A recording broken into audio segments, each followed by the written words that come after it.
We are now in front of Carmo Convent. It's a convent dedicated to St. Mary of Carmo. It has been built in 1389 and it's a former Catholic church.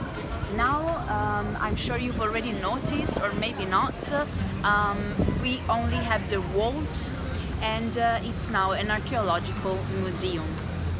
It has been built by Nuno Alvares Pereira, another big name. I've mentioned at the beginning that one of the most common names in Portugal is Nuno. So just go around and ask people for their names and they will tell you Nuno, Felipe, etc, etc, etc. So Nuno is really important because he basically helped the Portugal kingdom to fight against the domination of the crown of Castilla, so the Spanish domination, which was a really important matter because they've always been really against each other, because Spain wanted to have the entire Iberian Peninsula, Portugal wanted to have the entire Iberian Peninsula.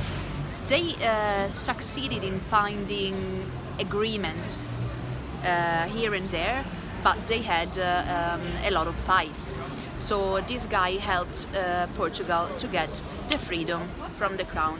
He killed so many people during the war, of course. Then he decided to build this, and he decided to become a monk, of course, because they were so into religion back then that probably he thought, if I become a monk and I retire inside these walls, then God will forgive me and I will be good to go to paradise. I think something like that. It's important also because it's one of the places of the big earthquake. So we are now talking about 1755. The earthquake was one of the most powerful in the entire history of human beings.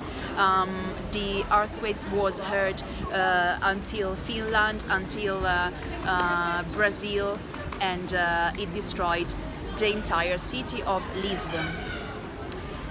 So what happened? This is, you can call it a random fact, or maybe not, or because basically it was the 1st of November, and for the Catholic what this means. It's All Saints' Day. They were inside this church, and the first shock surprised them. They stood still, didn't know what to do, where to go, what happened, and at one point the second shock happened. The entire building collapsed and the people died, got stuck inside. The one who survived, they didn't die because they was totally covered in ruins, but because, can you imagine how many candles there were inside this church? So many, everything was on fire, and the survivors just burned inside the church. So this is a really sad story, but can you really imagine how many churches there were in Lisbon back then and what happened?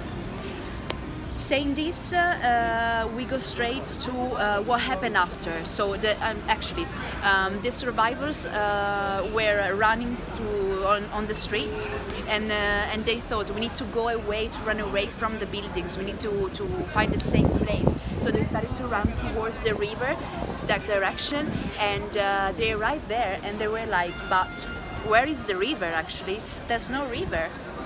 And when they finished this sentence, actually, they turned their head and they saw the river coming back. A tsunami wave killed them all. The only district safe, which is actually the oldest district of Lisbon that it hasn't been rebuilt, it's the Alfama. You know what was the Alfama back then?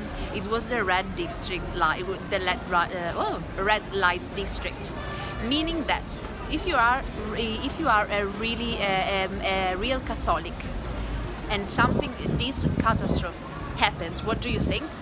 You think that Lisbon is the city of the sinners, but then you start to wonder why God saved the red light district. This is something to think about for sure, but this is what happened. So The king, Jose I, was actually in Belém, so he was a survivor, and with his very best friend Sebastião Carvalho e Melo, aka Marquês de Pombal. I bet you can't say these names, anyways.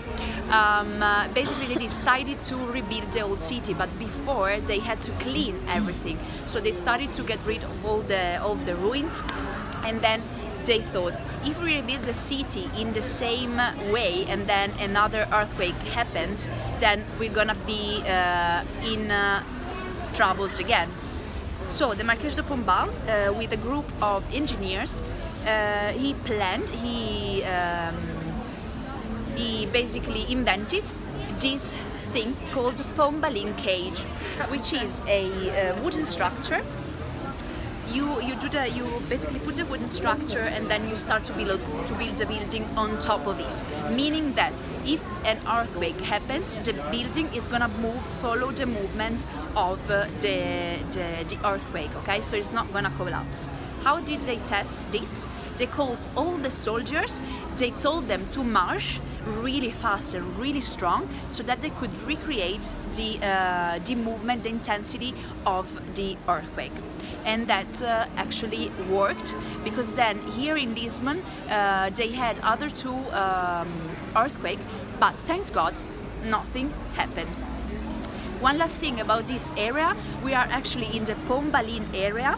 It's called because of the Marquês de Pombal, the one who planned and sponsored the reconstruction of the entire city. We were